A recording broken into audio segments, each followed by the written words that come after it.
Marcos 9, 1 a 8. Eu farei a leitura e peço aos irmãos que acompanhem com atenção. Dizia-lhes ainda: em verdade vos afirmo que, dos que aqui se encontram, alguns há que, de maneira nenhuma, passarão pela morte, até que vejam ter chegado com poder o reino de Deus. 6 dias depois, tomou Jesus consigo a Pedro, Tiago e João, e levou-os sós, à parte, a um alto monte. Foi transfigurado diante deles. As suas vestes tornaram-se resplandecentes e sobremodo brancas, como nenhum lavandeiro na terra as poderia alvejar. Apareceu-lhes Elias com Moisés, e estavam falando com Jesus. Então Pedro, tomando a palavra, disse: Mestre, bom é estarmos aqui, e que façamos 3 tendas, uma será tua, outra para Moisés e outra para Elias, pois não sabia o que dizer, por estarem eles aterrados.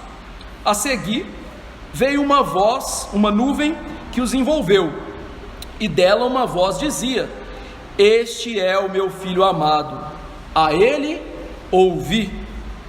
E de relance, olhando ao redor, a ninguém mais viram com eles, senão Jesus. Vamos orar. Deus Santo e Todo-Poderoso, que texto bendito que antegoza o desvelar da glória de Cristo na eternidade futura. Esse texto, ó Deus, tem muitos mistérios, ele é muito profundo, e nós somos simples pecadores. A tua palavra é vasta como o oceano. Na verdade, nem mesmo os oceanos desse mundo poderiam ser comparados a ela. E nós, sempre que a expomos ou lemos, tiramos pequenos baldes de tamanha profundidade de água do teu Espírito. Mas nessa noite eu quero implorar ao Senhor que o Senhor me dê sabedoria ao expor esse texto, e dê aos teus servos sabedoria em ouvi-lo, de maneira que nós sejamos aterrados e impactados com a glória de Jesus, de maneira que nós nos lembremos e saibamos sempre na presença de quem estamos: Jesus, o Senhor da glória, e que venhamos diante disso temer e tremer, respeitá-lo, amá-lo, adorá-lo. Ó Senhor, ajude-nos, perdoa os pecados que temos, eu como pregador e o teu povo como assembleia solene, para que esses pecados não venham obscurecer, obliterar a tua palavra nas nossas vidas. Dai-nos graça, em nome de Jesus, e que tudo isso concorra para louvar a Cristo, glorificar a Cristo. Essa é a nossa função principal na nossa vida, e que assim seja, tanto no santo culto, quanto em todas as áreas da nossa vida, que também é um culto ao Senhor, o culto racional. É no nome de Jesus que eu oro, amém. Queridos irmãos, nosso último sermão em Marcos, nós fechamos a primeira parte do livro, que vai do capítulo 1 até o final do capítulo 8, e nós vimos que essa primeira parte de Marcos tinha função principal ensinar para a gente quem é Jesus. Marcos quis deixar claro para a gente que Jesus era Deus que se fez carne, que Jesus não era um simples homem da Galileia, mas que ele era diferente, sui generis. Na verdade, nada pode ser comparado a Jesus, porque ele possui 2 naturezas distintas e que estão unidas na pessoa do mediador. Ele é tanto Deus quanto também é homem, perfeitamente Deus, perfeitamente homem. E Marcos, nesse primeiro estágio do seu evangelho, finaliza aquela primeira parte com uma discussão sobre ser discípulo. O que é preciso para ser discípulo de Jesus? E ele nos mostrou as palavras de Jesus, que ensinaram que ser discípulo é preciso tomar a cruz, a nossa cruz, ou seja, morrer para o nosso eu pecaminoso, para as nossas vontades carnais, contrárias à palavra de Deus, e então seguir a Jesus. Então ser discípulo é cruz, morrer. Agora, na segunda metade deste evangelho que começa hoje, Marcos vai nos mostrar o que Jesus veio fazer. Jesus é o Filho de Deus, Jesus é glorioso, Jesus é o Salvador. Então, o que ele veio fazer? Morrer por nós, ser ressuscitado por nós, ser glorificado por nós. Então a missão de Marcos agora é nos mostrar essas verdades, o que Jesus veio fazer. Mas antes de mostrar o que Jesus veio fazer, assim como ele começa a primeira parte mostrando quem é Jesus, o primeiro versículo de Marcos é princípio do Evangelho de Jesus Cristo, Filho de Deus. Ele começa a segunda parte mostrando essa mesma verdade, quem é Jesus. E o que esses versículos do capítulo 9 vão nos ensinar?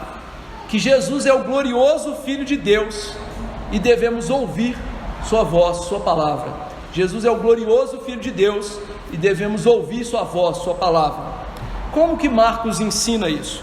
No capítulo 9, verso 1, Jesus ainda continuava a ensinar os discípulos sobre ser discípulo, como viver para Ele, como andar após Ele. E ele termina aquele discurso discipulado dizendo algo enigmático. Ele diz: em verdade vos afirmo que há alguns que estão aqui que não vão provar a morte antes que vejam o reino de Deus chegar com poder. Antes da gente ver o que Jesus está dizendo, é importante, meus irmãos, salientar que este é um daqueles textos da Bíblia que são muito difíceis de interpretar. São daquelas falas de Jesus que são tão enigmáticas que a gente nunca vai ter certeza absolutamente de que evento ele está falando aqui. E o que isso tem a ver conosco e com o discipulado? Ser discípulo é ser humilde. Ser discípulo é ter consciência de que nós não conhecemos todas as coisas e jamais vamos conhecer todas as coisas.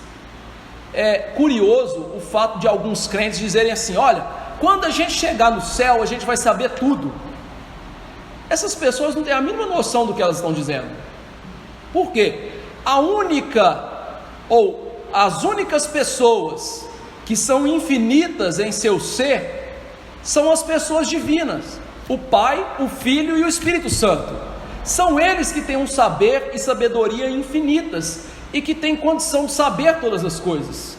Nós, mesmo na glória excelsa, nós nunca vamos saber todas as coisas. Somos homens finitos, irmãos, temos mentes finitas, somos incapazes de saber todas as coisas, porque a onisciência, que é o fato de saber tudo, é um atributo de Deus.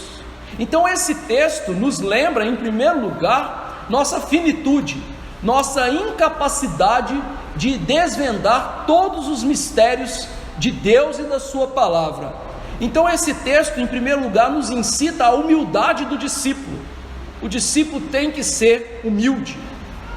O discípulo tem que saber das suas limitações, que ele é um ser humano pecador, mesmo que redimido, ele ainda dependerá completamente de Jesus, e nunca, jamais, ele vai saber todos os detalhes do grande plano redentivo de Deus.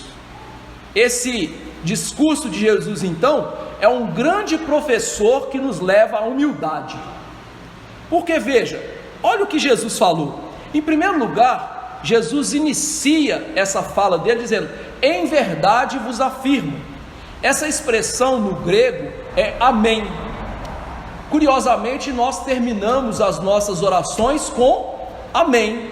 Ou seja, é certo que tem que ser assim, é isso que nós desejamos. Mas Jesus, muitas das suas falas, ele começava com amém.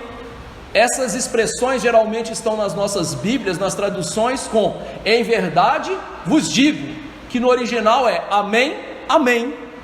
Então o que Jesus está dizendo é o amém de Deus, ou seja, uma palavra segura, verdadeira, algo que certamente ia acontecer. E por que Jesus pode falar dessa maneira? E essa é a primeira pista que Marcos nos dá da divindade de Jesus nesse texto. Marcos fala dessa maneira, ou mostra dessa maneira, porque só Jesus, meus irmãos, pode dizer com certeza aquilo que vai acontecer, aquilo que é invariável, é imutável, é pleno, é correto de acontecer. Nessa manhã, na nossa escola dominical, nós vimos sobre o plano eterno de Deus, que é infalível, mas nós, na nossa pequenez, Tiago nos ensina a dizer: se Deus quiser, faremos isso ou aquilo, porque nós não sabemos o que vai acontecer amanhã, só Deus sabe. Você não sabe o que vai acontecer com você quando você sair desse culto. Você pode morrer, ou você pode encontrar alguém que você não vê há muito tempo, ou você pode chegar em casa, comer algo estragado e passar mal. Nós não sabemos, mas o fato de Jesus ser Deus, ele diz: amém, vai acontecer, isso é certo. E o que ele disse? O que é certo que ia acontecer?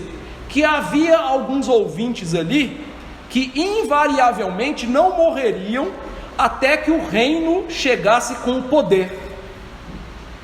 Qual evento Jesus está falando? Nós não sabemos, e por isso eu disse que esse texto é enigmático.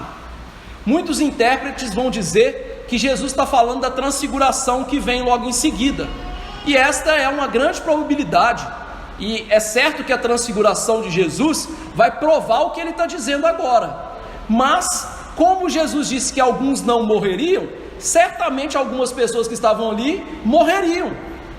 Então, qual o evento que ele está dizendo? A gente não sabe. E essa, meus irmãos, é a douta ignorância que nós discípulos deveríamos ter. Por quê? Nosso mundo, né, a gente tem mania de saber de tudo, né? Tanto que existe o ditado popular: de médico e louco, todo mundo tem um pouco, não é? Você vai conversar com uma pessoa, né, e ela vai te dar dicas médicas, aí você pergunta assim: qual a faculdade de medicina que você fez? Ela: nenhuma. Então como é que você está aprendendo? Você está me mandando tomar um remédio, você não sabe nem para que ele serve. E com o tal do Google e do Wikipedia, né, nós ficamos piores ainda, né? Porque basta você digitar no Google. Antes o pai dos burros era o dicionário, agora é o Google, né? Que as pessoas dão aula, né? Cátedra de todas as coisas. Mas esse texto aqui nos humilha nisso, ó. Aquele que é douto, ele entende que ele também é ignorante. Por exemplo, o que você sabe? Eu sei que o exemplo que eu vou dar aqui é cômico. O que você entende de embreagem de submarino? De material das naves espaciais que enfrentam calores altíssimos da reentrada na Terra. Nada. Eu e você somos o que em relação a isso? Ignorantes. Nós vamos ser bons ignorantes se a gente falar assim: eu não sei nada sobre isso. Deixa para os entendidos falarem. E esse texto é um texto que nos leva a isso, ó. Qual é o evento que Jesus está falando? Nós não sabemos. Nós não sabemos. E a Bíblia em nenhum lugar aponta para nós qual é esse evento. Mas, meus irmãos, algo que não pode fugir da gente nesse texto é a lógica dele, e que muitos pregadores, leitores da Bíblia passam batido da lógica. Jesus, no discurso do discipulado dele, disse que ele veio morrer e depois ele seria glorificado.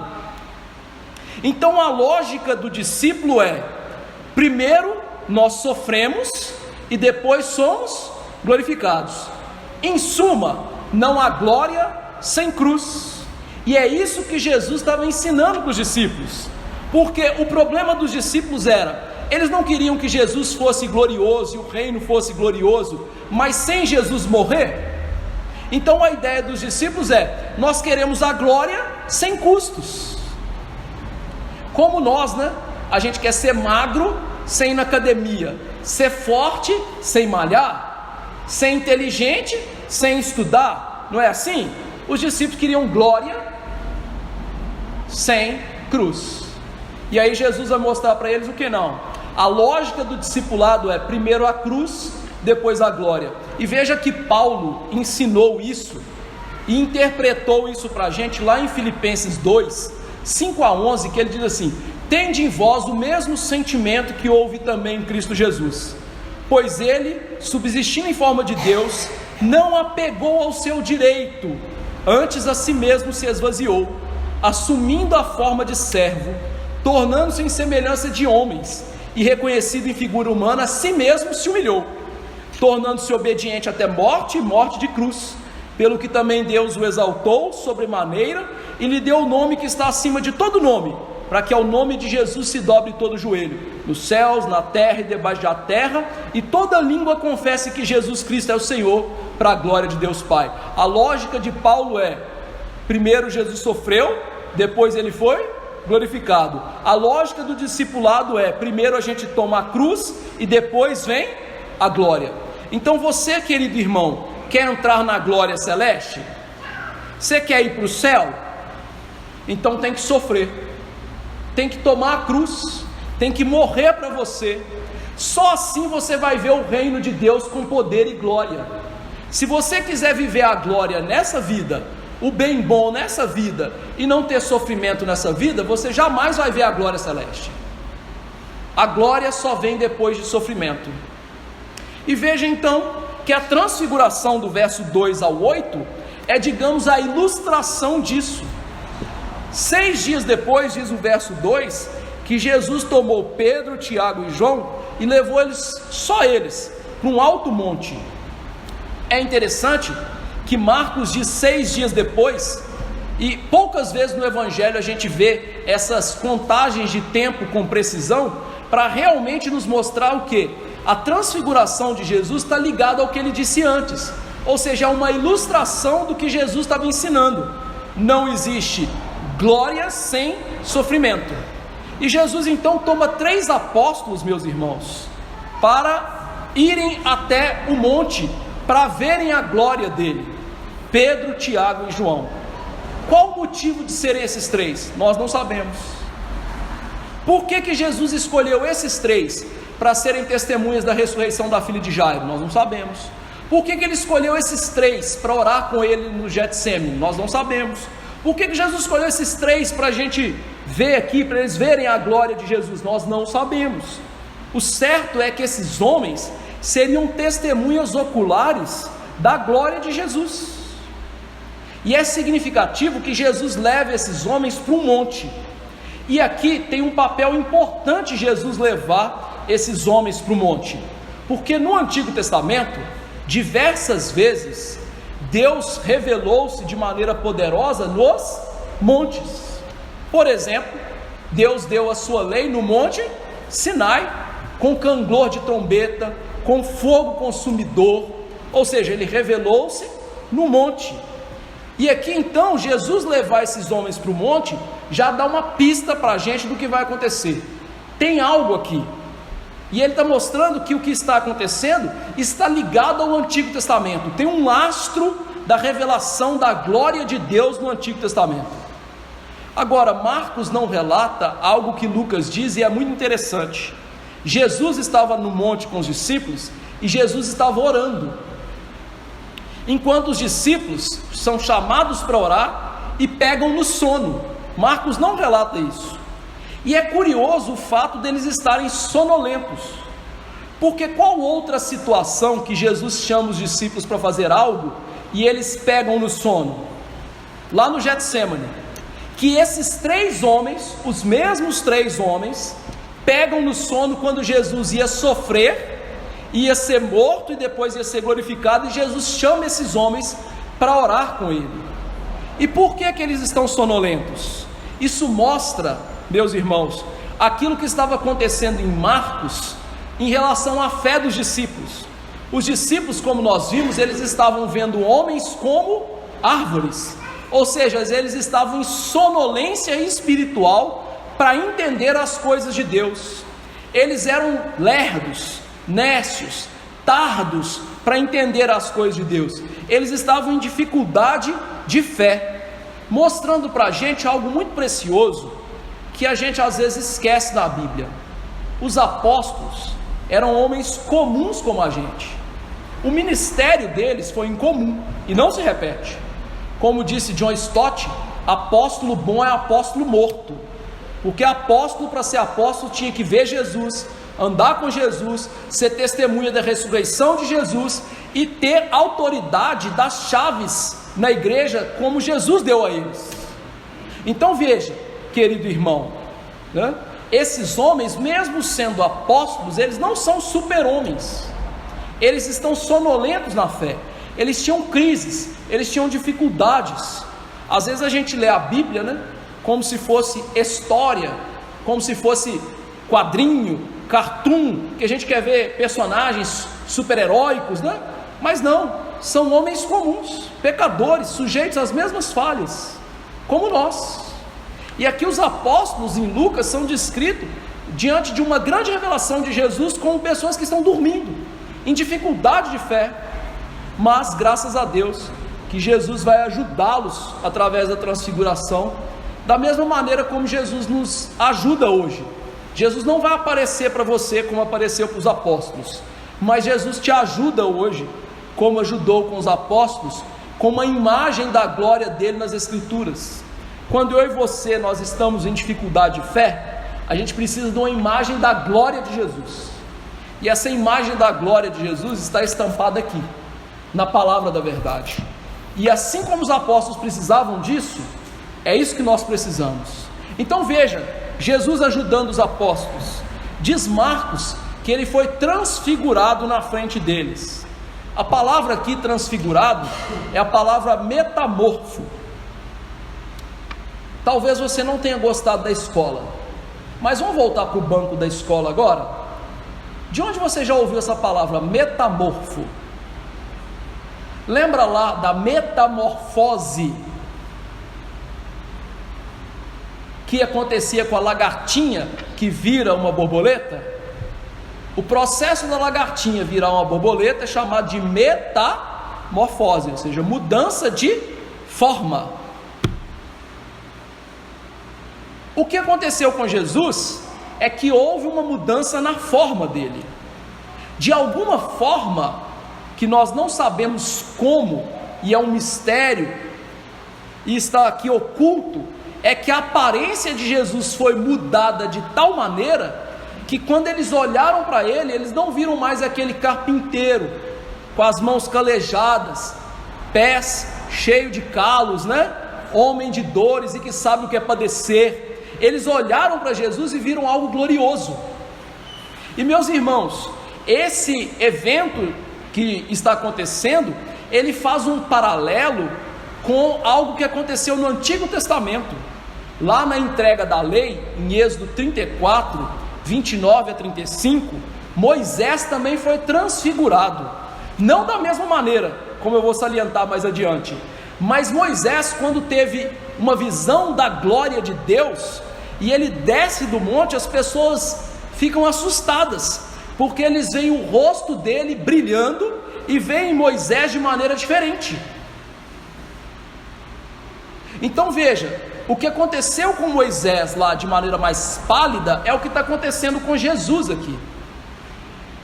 Mas lembre-se, Jesus, meus irmãos, estava no estado humilhado, Jesus estava escondendo a glória dele na humildade do seu ser humano, da sua natureza humana. Por isso as pessoas olhavam para Jesus e viam um carpinteiro, viam um homem que era beberrão, glutão e por aí vai, e não conseguiam perscrutar o quão glorioso Jesus era. Sua glória estava aquecida e escondida, oculta. O ministério terreno de Jesus é um ministério de humilhação, mas isso não significa, e essa foi a pedra de tropeço para os judeus e até para os apóstolos, que Jesus não era glorioso. Pelo contrário, o Salmo 24 diz que Ele é o Rei da glória, que Ele é o Criador, em que Jesus é o resplendor de Deus, que nele habita a plenitude da divindade. Mas tudo isso estava escondido e se tornava público, vinha à tona em lampejos. Que lampejos? Algum homem pode parar o mar? O vento? Algum homem pode multiplicar pães? Algum mero homem pode ressuscitar pessoas que estão mortas há 4 dias? Não. Então, esses atos de Jesus eram o que a gente chama de vislumbres rápidos da glória de Deus. Para você entender o que eu estou dizendo, eu quero que você imagine uma cena comigo. Imagine uma pessoa muito rica, mas é muito rica mesmo. Não estou falando uma pessoa que tem 1 milhão no banco, não. É pessoa que tem milhões e milhões no banco. Imagina que essa pessoa levanta de manhã, né? E ela ousadamente veste uma roupa meio lá furada, né? Meio assim escanguelhada. E ela então vai na padaria e tem um gosto lá, né? Como o nosso, de pobre, né? E chega lá e pede assim: ó, me dê um pão com mortadela. A gente nem fala mortadela, né? A gente fala mortandela, né? Aí você olha e fala assim: olha lá, pão com mortadela. Eu estou aqui pedindo brioche, né? Eu estou aqui pedindo croissant, esse cara está pedindo pão com mortadela, né? E aí ele paga, e você, de maneira coincidente, entre aspas, né? Vai andando pelo mesmo caminho daquela pessoa que está lá comendo pão com mortadela. E na hora que ela vira a esquina, ela entra num carro de 10 milhões de reais. Durante toda a cena você viu o pobre, uma pessoa tacanha que come pão com mortadela, mas você teve um rápido vislumbre de alguém que tem um carro de 10 milhões de reais. O que está acontecendo com Jesus aqui no seu ministério é isso: o manto da humanidade encobriu a glória dele, e agora foi removido esse manto, e os apóstolos viram a glória. Quem é Jesus de verdade? Não um simples homem, mas Deus de Deus, luz de luz, o Todo-Poderoso, o Criador, o Rei, o Salvador, aquele que sustenta o mundo com a palavra do seu poder. Esse é Jesus. E veja que Marcos escreve isso, mostrando no verso 3, que as vestes dele resplandeceram e brilharam como nenhum alvejante pode fazer uma roupa branca daquele jeito. Antes da gente ver as vestes de Jesus e o seu significado, Mateus diz que o rosto de Jesus brilhava como o sol. Os discípulos olharam para o rosto de Jesus e ele estava brilhando como o sol, fulgurosamente, esplendorosamente. Meus irmãos, você consegue olhar para o sol? Quando tem um eclipse, né? Os cientistas falam assim: ó, se você quiser olhar, mete um óculos escuro, pega lá, né, aquelas chapas lá, né, de algum tipo de exame que a gente faz, né, e coloca na frente lá para você não ficar cego, não é? Tamanha a luz, o esplendor do sol, que está a milhões de quilômetros. E os apóstolos dizem então aqui que o rosto de Jesus brilhou de repente como o sol. E é interessante que esse brilho como o sol, constantemente na Bíblia, é uma referência, uma descrição da glória de Deus. Então o que eles viram é que Jesus é o Deus glorioso. A mesma visão que Paulo teve lá indo para Damasco prender os crentes, e diz lá no capítulo 9 de Atos, verso 3, que ele viu um brilho ao redor dele, algo tão esplendoroso, que ele ficou cego 3 dias. E meus irmãos, ele não ficou cego só 3 dias, aquilo afetou a visão de Paulo para o resto da sua vida. Ele teve problema de visão para o resto da vida por causa daquilo, de tamanha intensidade da luz esplendorosa do Jesus glorificado.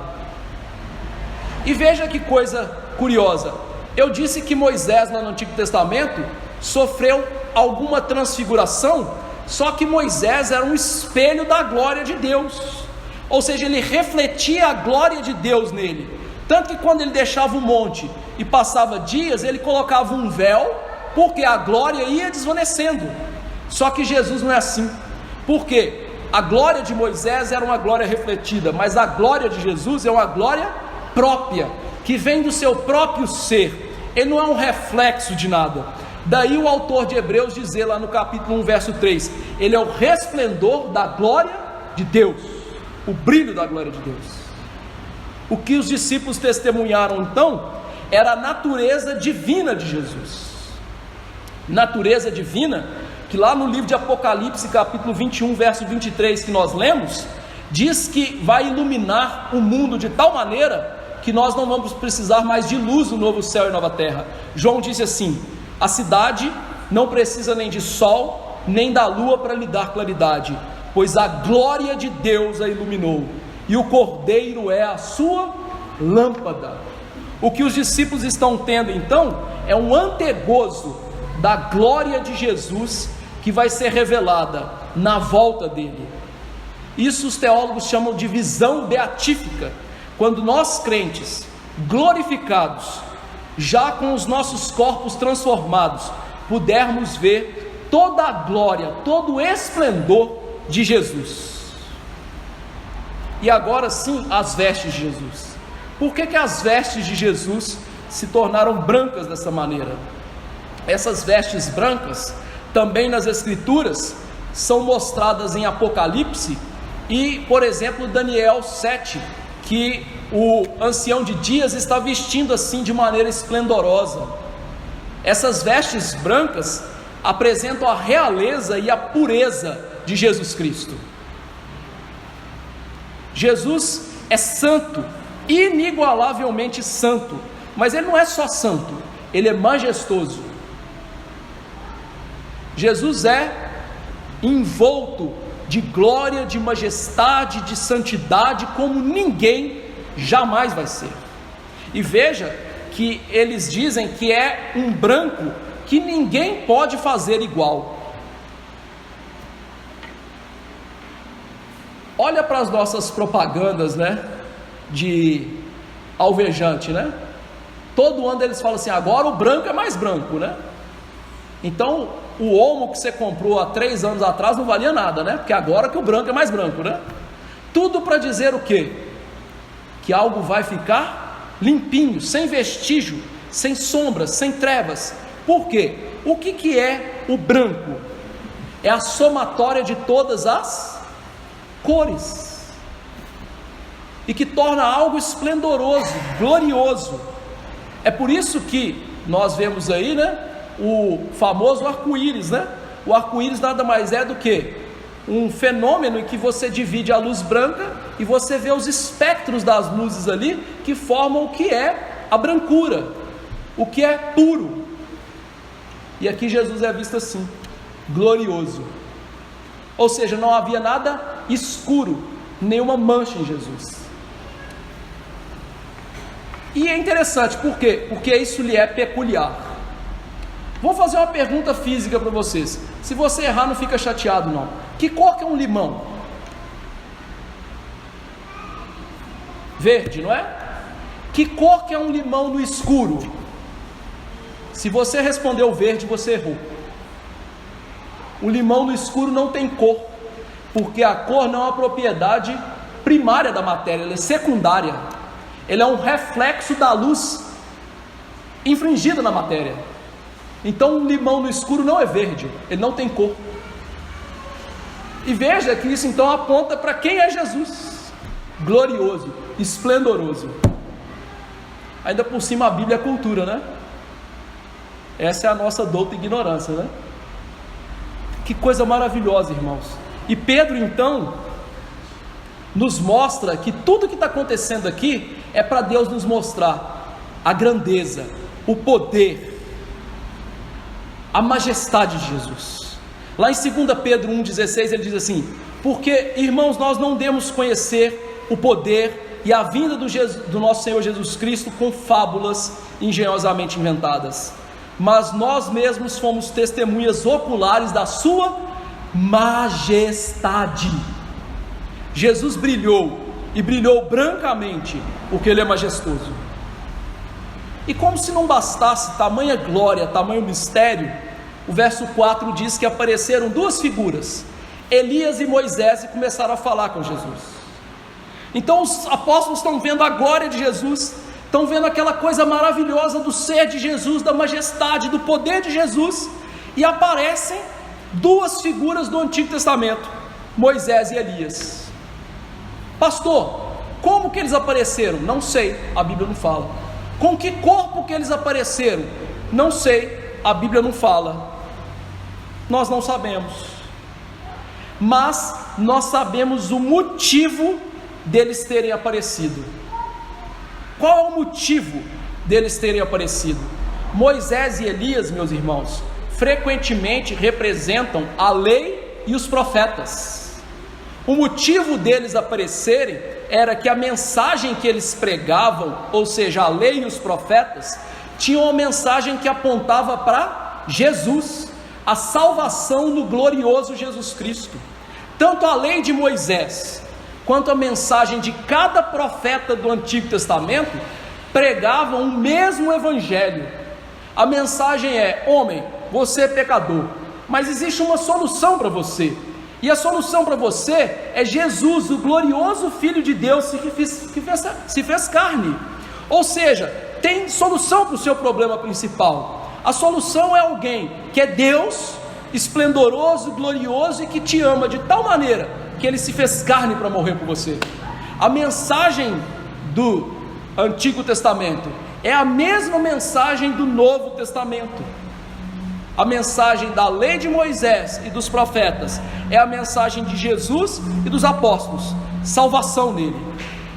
Por isso que Jesus, lá em Lucas 24, diz assim: honestos e tardos de coração para crer em tudo que os profetas disseram, porventura não convinha que o Cristo padecesse e entrasse na sua glória?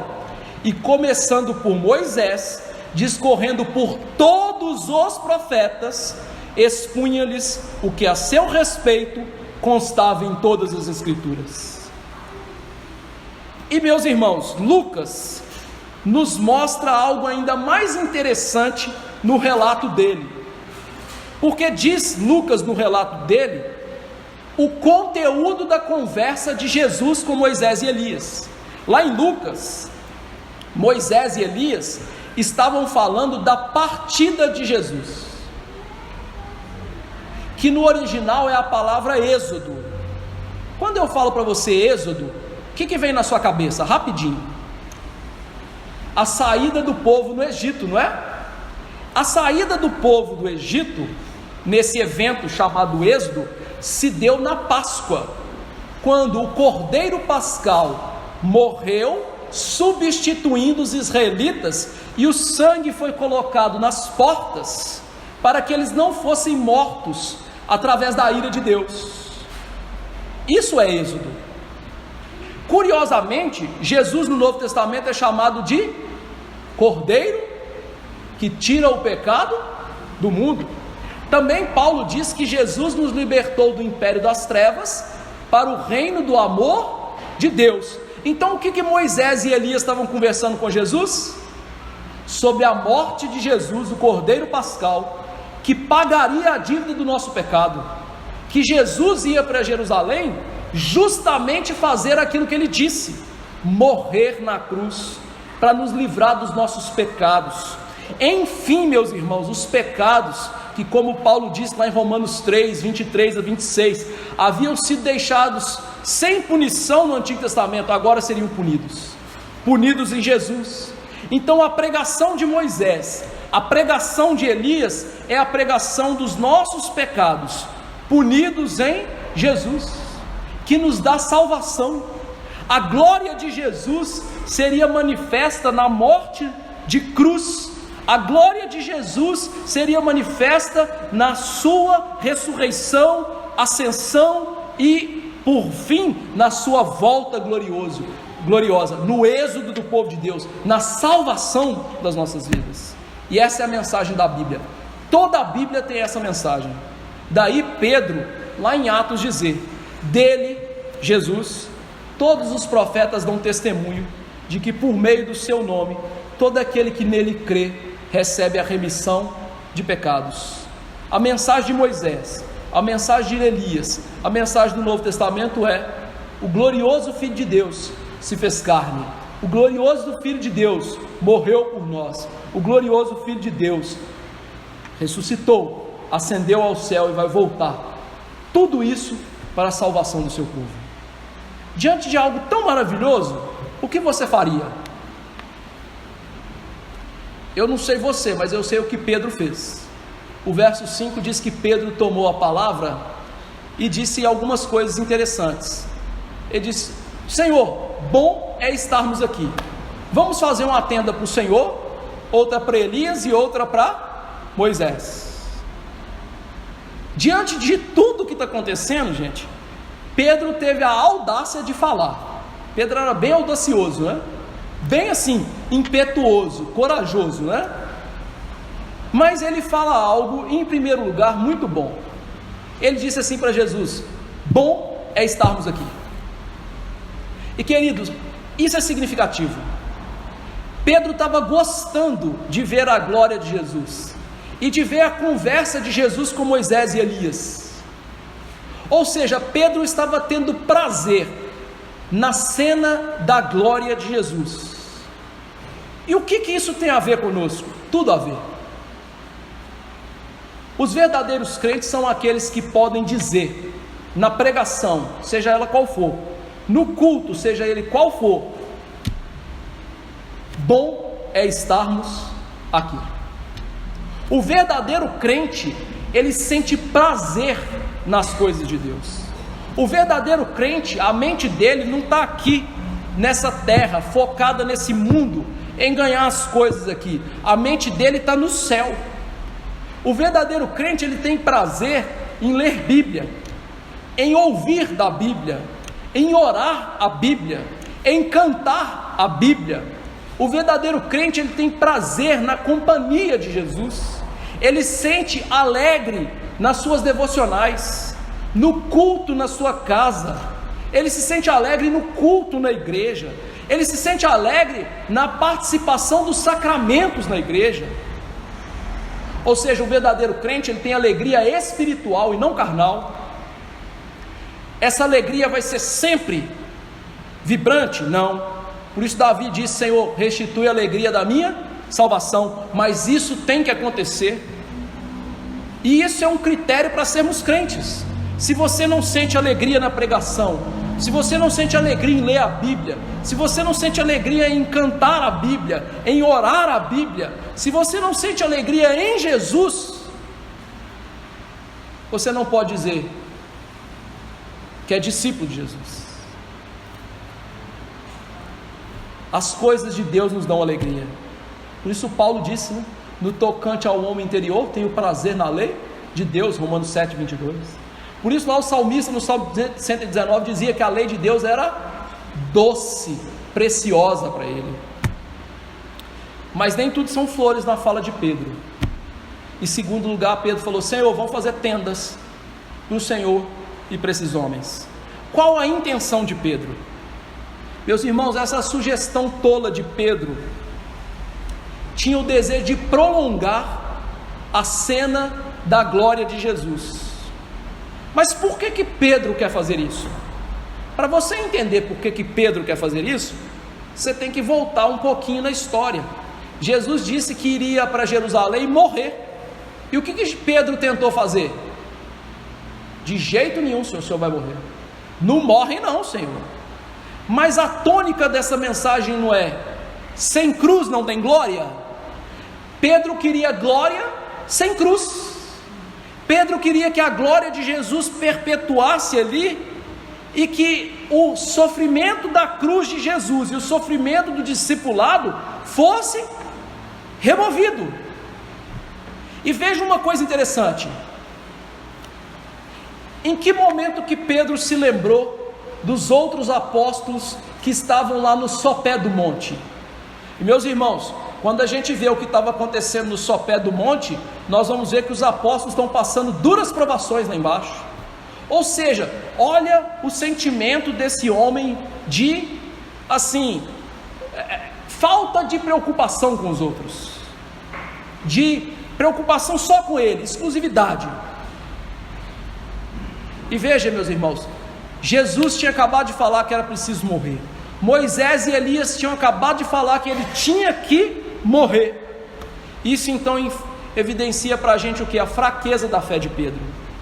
Pedro não compreendeu essa mensagem do discipulado. Tem que ter cruz para ter glória. Tem que ter a morte vicária de Jesus para ter salvação. Tem que ter a abnegação do crente para entrar no céu, para ter glória com Jesus. Agora, por que Pedro agiu assim, além da prepotência dele, do orgulho dele, do egoísmo dele? O Marcos nos dá um detalhe importante no verso 6. Não sabia o que dizer porque estava aterrado. Marcos nos mostra que Pedro falou essa bobagem porque ele não sabia realmente o que dizer. Na verdade, esse é um dos grandes problemas de Pedro, né? Frequentemente ele fala, depois ele pensa. Algumas vezes ele falava e nem pensava depois, né? Parece muito com a gente, né? Fala muitas vezes sem pensar e nem pensa depois naquilo que falou. Pode ser uma asneira sem par, né? Mas seja como for, não vão ser duro demais com o pobre Pedro? Lucas mostra que ele tinha acabado de acordar, e agora Marcos nos mostra que eles estavam cheios de temor, aterrados. A presença gloriosa de Jesus encheu o coração deles de temor e tremor. E isso é algo típico dos discípulos. Ou seja, são os discípulos que acreditam que o nosso relacionamento com Deus, mesmo em intimidade, tem que ter temor e tremor. Queridos irmãos, há uma tragédia graçando no meio evangélico dos nossos dias, de crentes que dizem ter tamanha intimidade com Deus, que eles são blasfemos. Eles tratam Deus como se fosse o coleguinha de escola deles, sem temor e sem tremor. Daí a Anitta dizer, né, aquela poetisa, né, dos dias modernos, né, que a gente não precisa temer a Deus. É claro que precisa. Deus requer de nós temor e tremor. Vou dar um exemplo simples. Se você estivesse diante de um crocodilo de 6 metros e 1,5 toneladas, qual seria a sua atitude? Temer, não é? Tremer, não é? Quem criou o crocodilo? Quem criou o céu, a terra, o mundo, todas as coisas? Quem sustenta todas as coisas? Quem que, cara pálida, dá o ar para você respirar? E você acha que diante de um Deus tão grande, você pode ser irreverente? Por isso que o autor de Hebreus diz que quando a gente entra diante do trono da graça de Jesus, por meio dele o novo caminho, a gente entra com intrepidez, mas com santo temor. Os apóstolos tiveram uma atitude que os crentes têm: temor e tremor. Por isso algumas igrejas presbiterianas do passado tinham escrito nas paredes das suas igrejas: sabei na presença de quem vocês estão. Querido irmão, você está agora na presença do mesmo Jesus glorioso. Você não está vendo esse Jesus glorioso, mas você está na presença do mesmo Jesus glorioso. Você acha que você pode tratar o culto com desdém, com somenos importância, ouvir a pregação com espírito julgador, como se fosse juiz das coisas? Você acha que você tem esse direito? Meu amigo, você está diante do Deus da glória, da palavra que condena, que mata, mas que também pode salvar. Se você é um verdadeiro discípulo, você tem temor e tremor, você tem reverência. Por isso Calvino, o grande teólogo e reformador, do século XVI, disse o seguinte: a intenção de Deus com esse evento era que os discípulos fossem acometidos de grande terror, para imprimir mais indelevelmente no coração deles a memória da visão da glória de Jesus. Ou seja, todo esse evento é para que eles entendessem que eles não tinham uma ideia exata de Jesus, que eles estavam olhando para Jesus sem entender que Jesus é um Deus glorioso, que Jesus não era um simples Messias político que eles queriam, que era o Deus de toda glória. E para consertar a bobagem de Pedro, vem uma voz ajudadora do céu. Verso 7 diz que eles foram envolvidos com uma nuvem, e uma voz falou do céu: este é meu filho, a ele ouvi. Logo que os profetas falaram da morte de Jesus, logo que Pedro falou as bobagens dele, chegou a vez de alguém mais glorioso falar. Mas antes da gente ver a fala desse alguém, é interessante que eles foram cercados com a nuvem. Por que eles foram cercados com uma nuvem? Lembre-se, Moisés e Elias falaram sobre o Êxodo. Não falaram sobre o Êxodo? Lá no livro de Êxodo, naquele evento que Deus tirou o povo e levou para Canaã, eles eram acompanhados por uma nuvem de glória, que durante o dia protegia eles do calor, e durante a noite fulgurava como o sol, um fogo intenso. Aquela nuvem de glória era uma representação do ser de Deus, era chamada de teofania, ou seja, uma manifestação de Deus, porque Deus é espírito, meus irmãos, Deus não tem forma. Então Deus aparecia numa sarça, numa nuvem, Deus aparecia em certas maneiras para ensinar lições preciosas para o seu povo. E lá na nuvem ele ensinou o quê? Quão glorioso, quão poderoso, quão majestoso Deus era. E agora essa mesma nuvem envolve a cena, ou seja, a glória do ser de Deus envolve a cena, mostrando que Jesus é o Deus glorioso, como o Pai é Deus glorioso, que como o credo niceno constantinopolitano do ano 381 da nossa era mostra, Jesus é Deus de Deus e luz de luz, ou seja, a mesma glória de Jesus é a glória da nuvem que envolve toda a cena, mostrando que Jesus e o Pai são um, são iguais. Ou seja, Jesus não é uma criatura de Deus, Jesus não é uma emanação de Deus, Jesus não é uma aparência de Deus, Jesus é o próprio Deus glorioso. Daí Deus chamar ele de filho. Filho. E a palavra filho aqui no grego, ela é usada só para Jesus na Bíblia, mostrando que Jesus era filho da natureza dele, da essência dele. Você e eu somos filhos de Deus, mas filhos adotivos, filhos redimidos. Jesus é um filho da mesma essência, da mesma natureza. Por isso os evangelistas fizeram questão de usar essa palavra grega filho aqui, que é aplicada na Bíblia só para Jesus, mostrando o quê? Jesus é um verdadeiro filho, como nenhum outro. Daí João dizer que ele é o unigênito do Pai, o primogênito do Pai. E o que Deus está falando aqui, ó, esse aí é meu filho, esse aí é como eu, que ele é tão glorioso como eu. E o propósito de Deus chamar Jesus assim era esse: mostrar a glória de Jesus. Pedro mais uma vez interpreta isso para a gente na segunda carta, capítulo 1, verso 17 e 18. Pois ele recebeu da parte de Deus Pai honra e glória, quando pela glória excelsa lhe foi enviada a seguinte voz: este é meu filho amado em quem me comprazo. Ora, esta voz vinda do céu, nós a ouvimos quando estávamos com ele no Monte Santo.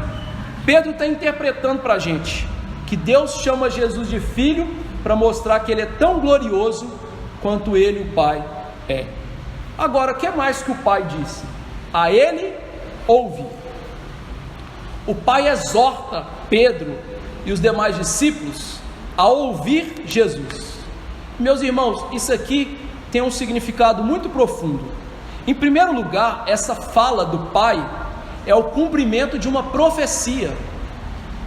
Lá em Êxodo, ou Deuteronômio 18:15, diz assim: o Senhor teu Deus te suscitará um profeta do meio de ti, de teus irmãos, semelhante a mim, a ele ouvirás. Quando o Pai disse: esse é meu filho, vocês têm que ouvi-lo, o Pai está identificando o quê? Jesus é aquele profeta prometido. Esse é meu filho, ele é o profeta definitivo que viria. O povo de Deus tinha que ouvir Jesus, porque iria prestar contas a Deus, porque estava ouvindo Jesus e da maneira como estava ouvindo Jesus. Em segundo lugar, essa fala do Pai aponta para a ordem da revelação. Como assim, pastor? Abra comigo Hebreus 1 e 2. Abra aí, por favor.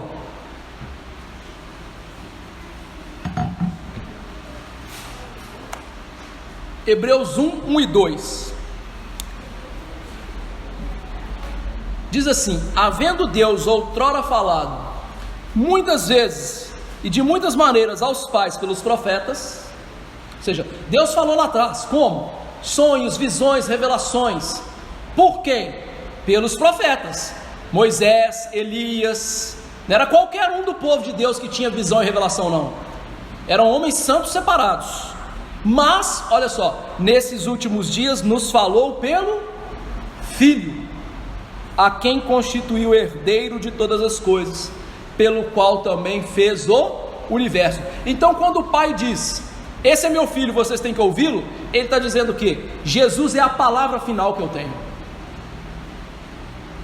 Jesus é o ponto final da revelação. Não precisamos de novas revelações. Daí essas pessoas aí na igreja: eu estou revelando aqui que você vai morrer, isso é tudo bobagem. Deus não fala assim mais. Deus nos falou por Jesus. Ele não fala essas bobagens assim. E a palavra de Jesus está onde? Encerrada nas Escrituras, por meio dos apóstolos que registraram o que Jesus falou e fez. O Novo Testamento é a palavra de Jesus, o que Jesus falou e fez no seu ministério. Então o Pai está dizendo: quem que vocês têm que ouvir? Jesus, a palavra, o verbo.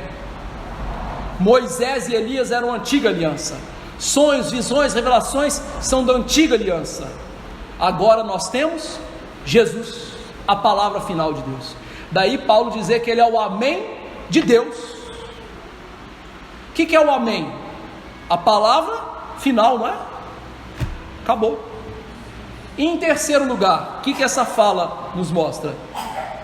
Que Jesus era maior do que todos aqueles que vieram antes dele.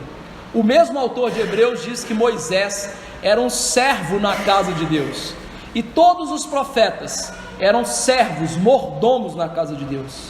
Mas quando Deus diz: esse é meu filho, a ele ouvir, ele está mostrando o que? Jesus é rei, ele é o dono da casa. Por isso, meus irmãos, a igreja não é de homem nenhum, a igreja é de Jesus. A igreja é governada por Jesus, por meio dos seus presbíteros, pastores e diáconos. Mas a igreja não é de homem nenhum. Nenhum homem tem autoridade na igreja, a não ser a autoridade da palavra de Jesus, porque ele é filho na sua casa. Quem que manda na igreja? Pastor? Não. Quem manda na igreja é Jesus, por meio da palavra. E os seus ministros, que receberam dons e talentos, eles têm que interpretar a palavra, ver o que Jesus mandou na palavra, e então governar a igreja, fazendo as vezes de Jesus, ou seja, mostrando para o povo a vontade de Jesus, o que o povo tem que fazer de acordo com Jesus. Ele é o dono da casa, e Deus está mostrando isso. E depois então que o Pai fala, os apóstolos recobram no verso 8, né, a sua seu estado normal e olham e não veem mais nada.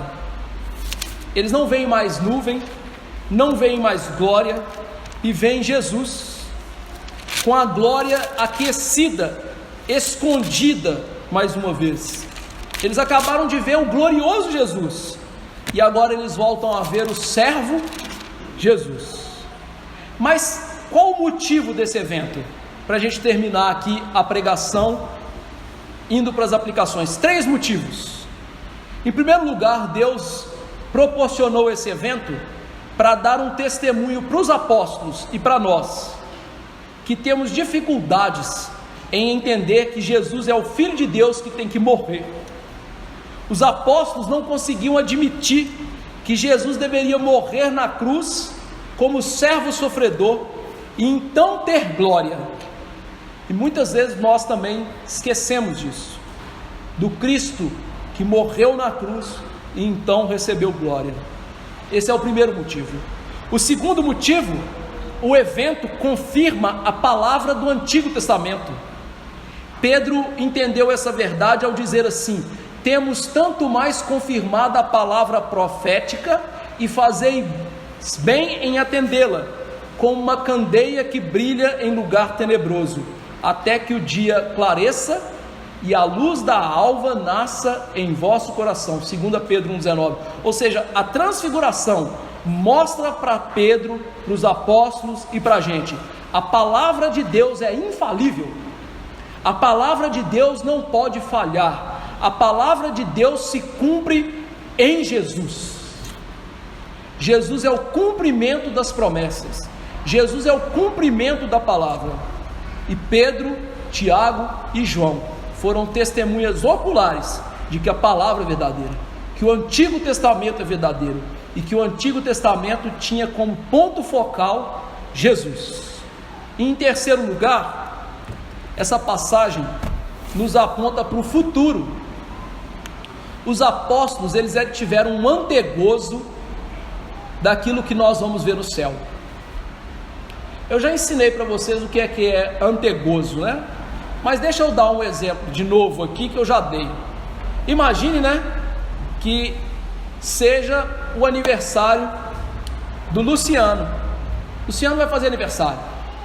E aí a Flávia, né, faz aquele bolo de chocolate gostoso que ela faz, mete aquele recheio caprichado e aquela cobertura linda, maravilhosa. E ela fala assim: Lu, é só pro aniversário, viu, Lu? Aí o Lu, meu amigo, Peralta, né, gosta de bolo de chocolate, vai lá na surdina, mete o dedo naquela cobertura deliciosa, naquela ganache, né, põe na boca, vira o bolo para a Flávia não ver, né, para ele não apanhar depois, né, e vem todo o sabor do bolo na boca dele. O bolo que ele vai comer mais tarde, se refestelar. Isso é antegozo. A transfiguração de Jesus foi um antegozo do céu. No céu, nós vamos ver o Jesus plenamente glorioso. A glória que Jesus tem, desde antes da fundação do mundo, e que no ministério da humilhação dele foi escondida, na volta de Jesus, vai ser vista, meu amigo, de maneira plena, perfeita. Nós vamos ver Jesus esplendoroso, brilhante, glorioso como Ele é. O céu vai ser maravilhoso. Você é apóstolo? Não. Existe apóstolo hoje? Não. Você vai ver Jesus hoje? Também não. Então como viver esse texto? Tá difícil, hein? Não, não tá. Primeira aplicação para a gente. A primeira coisa que a gente tem que aplicar aqui na nossa vida é: a gente tende a pensar nessa transfiguração como uma epifania, uma demonstração momentária da verdadeira identidade de Jesus. Não. Como eu terminei aqui dizendo, isso aqui para a gente, meus irmãos, é um vislumbre do céu e daquilo que você vai ser no céu. 1 João 3,2 diz que nós seremos como Jesus é. Diz assim: amados, agora somos filhos de Deus, e ainda não se manifestou o que havemos de ser. Sabemos que quando Ele se manifestar, seremos semelhantes a Ele, porque haveremos de vê-lo como Ele é. Essa passagem está aqui para mostrar para nós o Senhor da glória e a glória que a gente vai ter com Jesus. E meus irmãos, não é de admirar que isso aqui levou Pedro, Tiago, João e os apóstolos a serem tomados por uma paixão pelo reino e pela obra, de tal maneira que eles se dispuseram tudo por aquilo, porque eles entenderam a glória de Jesus e a glória que nós vamos ter com Jesus. Nós vamos ser semelhantes a Ele. Essa passagem então nos enche de esperança, de ânimo para continuar na lide. Segundo lugar, nós tiramos uma lição dessa maravilhosa visão da glória de Cristo, de que essa visão que hoje nos é impossível, será a visão na volta de Jesus Cristo.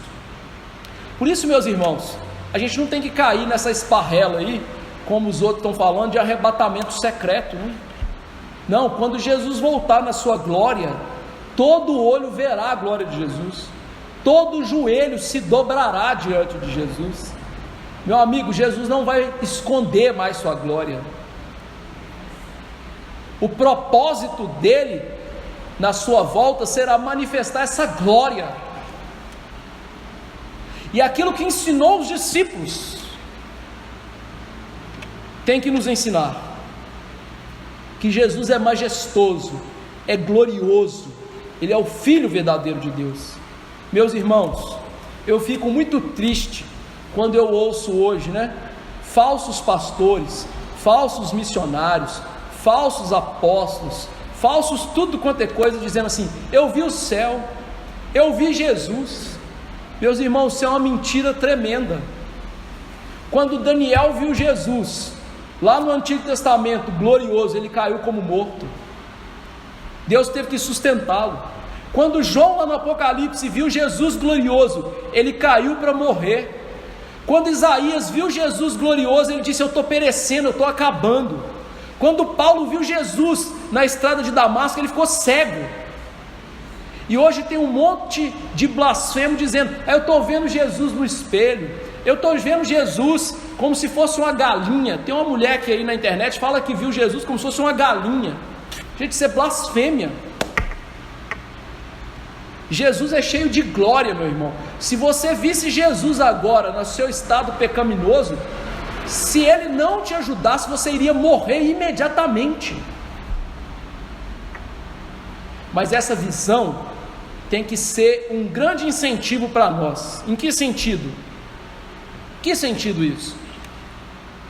Que como Jesus era glorioso e foi rejeitado, nós que aceitamos a verdade, falamos a verdade, pregamos a verdade da glória de Jesus, muitas vezes nós vamos sofrer o caminho amargo da rejeição, mas a gente não precisa se enfraquecer na fé e no afã de pregar o Evangelho, porque a glória só vem depois de passar pela cruz.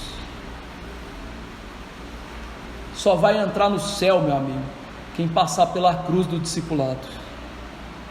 Terceira aplicação para nós: essa passagem é para a gente um remédio para as dúvidas do nosso coração.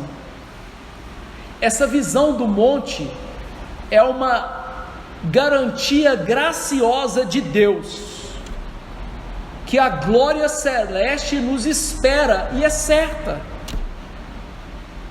que o Salvador vai completar sua obra na nossa vida, e que o dia eterno, meu irmão, vai ser de grande alegria e segurança para sempre em Jesus.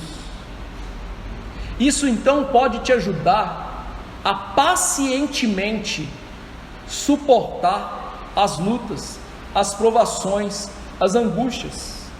Paulo disse que a nossa leve e momentânea tribulação não se comparam ao eterno peso de glória. Você está sofrendo? Está sofrendo muito? Paulo falou assim: é leve e momentâneo, se a gente comparar com a glória de Jesus. Então compare o seu sofrimento com a glória de Jesus. Pare de se vitimizar. Pare de achar que seu sofrimento é grande demais. Compare ele com o sofrimento da cruz e compare ele com a glória de Jesus, e você vai colocar o seu sofrimento no seu devido lugar. Ele é bem pequeno. Quarta aplicação. Pedro disse: bom é estarmos aqui. A gente não pode deixar de observar nesse texto a felicidade que esse homem teve em estar com Jesus e com os santos de Jesus, porque ele não estava só com Jesus. Esse homem ficou jubiloso em estar na presença do Mestre. Procure e peça a Deus que você tenha o mesmo prazer de Pedro em estar com Jesus no culto aqui na igreja, no culto lá na sua casa, quando você reunir sua família, ler a Bíblia, orar, cantar, que você tenha o mesmo prazer ao ler a sua Bíblia e orar lá no recôndito do seu quartinho. Ou seja, peça a Deus para você ter prazer genuíno em Jesus, nas coisas de Jesus. E em quinto lugar, peça a Deus para você ter prazer também nas pessoas da igreja.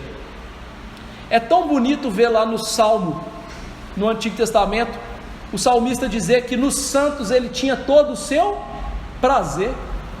Meus irmãos, a igreja dos nossos dias ela é muito tristonha. Por quê? Olha, a gente não convive com os irmãos.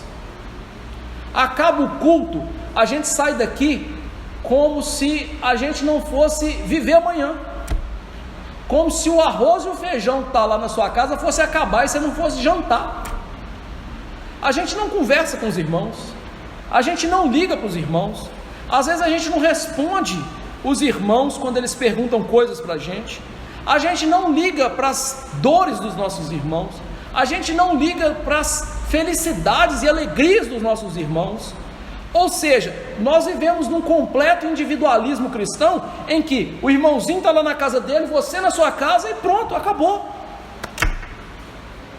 Olha, a glória de Jesus deveria nos levar a gente a ter prazer no corpo de Jesus, na igreja de Jesus, ter prazer de estar com os nossos irmãos, primeiro no culto e depois no dia a dia. Que tal buscar isso? Em sexto lugar, olhe adiante para a segunda vinda de Jesus. Uma visão de poucos minutinhos foi suficiente para aquecer o coração desses homens. Então, procure vislumbrar o céu.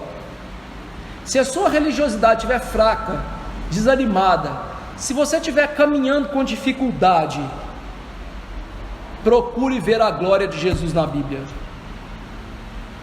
e a bem-aventurança que é ver essa glória e ter gozo nessa glória.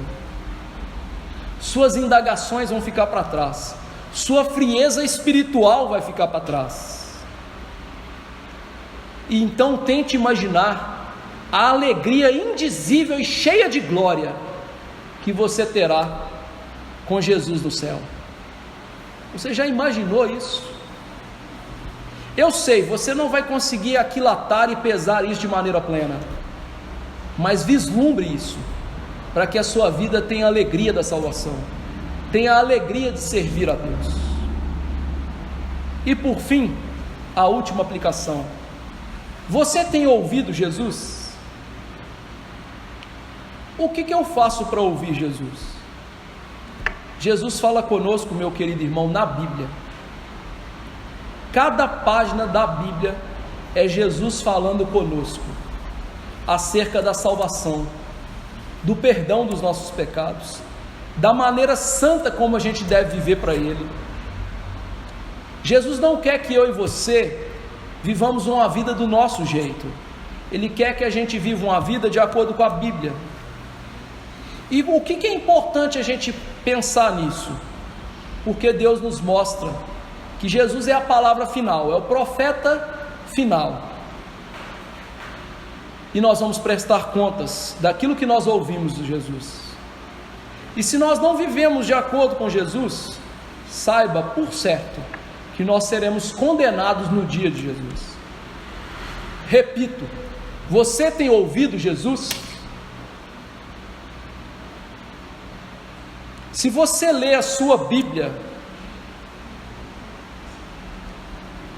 se vocês têm ouvido a pregação e procura mudar, praticar, viver isso, sem reserva, com amor, você tem ouvido Jesus. Você é um verdadeiro crente. Se não, peça a Deus para que você ouça Jesus e para que a voz de Jesus seja a voz salvífica, a voz transformadora, e você venha obedecê-lo, porque um dia você estará diante do tribunal de Jesus e nós vamos dar conta de todo o bem e mal que praticamos. Que Deus nos dê essa graça. Vamos nos levantar e colocar de pé, orar e encerrar o culto nessa noite. Nosso Deus, Pai Celeste, eu louvo o Teu nome, porque Tu és glorioso, e Teu Filho, ó Pai, é glorioso como o Senhor. O Teu Filho é esplendoroso, Ele é o resplendor da Tua glória. Nele, Senhor, habita corporalmente toda a plenitude da divindade. Ele é o Criador e sustentador do universo. Ele, ó Senhor, é o Filho do homem, que recebeu de Ti domínio. Ele é aquele que marcha e volta num cavalo branco com as suas vestes esplendorosas, e que na sua coxa está escrito: Rei dos reis e Senhor dos senhores. Esse é o nosso Jesus, o Jesus que temos prazer, o Jesus que é gozo para as nossas almas, o Jesus que é motivo de temor e tremor, o Jesus que é o Salvador, o nosso Rei. Ó Deus, que a visão desta glória venha instilar na nossa vida cada vez mais alegria em Jesus, cada vez mais respeito por Jesus e cada vez mais responsabilidade em ouvir a palavra de Jesus e obedecer essa palavra. Senhor, como o irmão do Senhor Jesus disse, não permita que sejamos ouvintes negligentes, que nós não nos assemelhemos a homem que olha no espelho e depois de deixar não se lembra da sua imagem. Antes, pelo contrário, sejamos operosos praticantes, que a verdadeira religião quer visitar os irmãos em dificuldade, a verdadeira religião quer servir a Jesus Cristo sem dolo no coração, esteja nas nossas vidas. Deus, por favor, recupere a visão da glória de Jesus na nossa igreja, que todas as vezes que entrarmos aqui, entremos em temor e tremor, sabendo na presença de quem estamos. Senhor da glória, recupere essa visão na igreja dos nossos dias, as demais igrejas, para que o culto seja ordeiro, para que o culto não seja uma grande celeuma. Senhor Deus, para que também cada um possa olhar para Jesus com um sentimento tal de que Ele é tudo e nós somos nada. Senhor, eu te imploro que Cristo e a sua glória sejam visíveis na igreja dos nossos dias, pela pregação da palavra. E Deus, eu te agradeço porque Jesus, sendo esse Deus glorioso, se fez carne para nos salvar, aqueceu sua glória, ocultou sua glória, e eu agradeço porque na sua vinda, que não será secreta, como alguns dizem. Todo joelho se dobrará, todo olho verá, até mesmo aqueles que traspassaram vão se humilhar diante de Jesus, o Rei da Glória. Ó Senhor, nos dê essa bênção. É no nome dele que oramos. Amém. Que a graça de Jesus, o glorioso, que o amor do Pai bendito, que a consolação terna do Espírito da promessa estejam com os eleitos, hoje e para sempre. Amém. Deixa eu sentar, meus irmãos.